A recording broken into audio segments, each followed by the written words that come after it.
vim aqui dar a minha visão e a minha opinião a respeito do vídeo que foi publicado, um treinador versus 30 gordos. A primeira coisa é a gente entender que toda a construção do vídeo foi feita justamente para acontecer o que está acontecendo agora.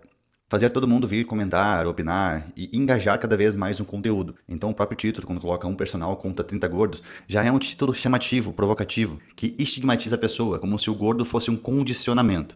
O título já começa causando um certo desconforto em quem lê. Logicamente, também fica claro que houve uma pré-seleção muito bem feita por parte da produção, de colocar personagens caricatos para debater, e que a gente nem consegue chamar mesmo de debate, porque coloca um Guto Galamba, que é uma pessoa que sabe falar muito bem, independentemente se você concorda ou não com o que ele diz, é um cara que tem uma comunicação muito boa, mas ao mesmo tempo também dá para compreender, porque se colocasse ele contra 30 especialistas que também se comunicam bem, ficaria meio que injusto, meio sem sentido também. Então é claro, e na minha cabeça isso é extremamente lógico, que aquilo dali não passa de entretenimento. A ideia não é se aprofundar no tema, passar um conhecimento de fato.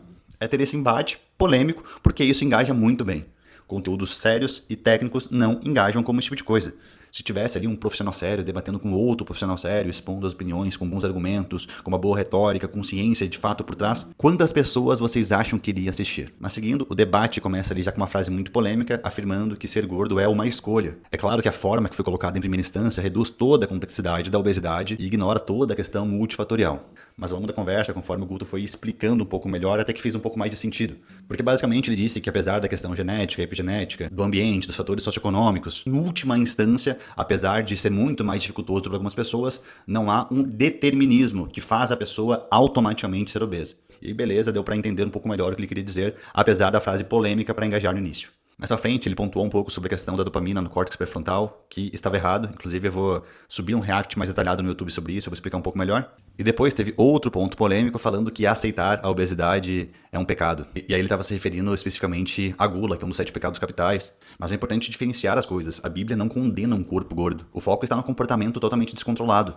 no excesso sem nenhum tipo de propósito, na idolatria na comida e não no peso em si. Então é perfeitamente possível ter uma pessoa magra que comete o pecado da gula. Em contrapartida, é possível uma pessoa que está obesa por fatores genéticos, por maior aproveitamento energético, por não ter boas condições, comer alimentos altamente calóricos, mesmo no volume pequeno, e não ter relação alguma com a gula. A gente que produz conteúdo é muito claro quanto que isso foi perfeitamente desenhado para engajar e propositalmente para ser polêmico. O Guto Galamba é um cara polêmico, que cresceu muito em cima de polêmica. Então assim, não veja aquilo como um debate sério, como algo informativo. É basicamente o resumo do que o povo brasileiro mais consome mesmo, tá? Informação superficial, treta, polêmica e exposição ao ridículo.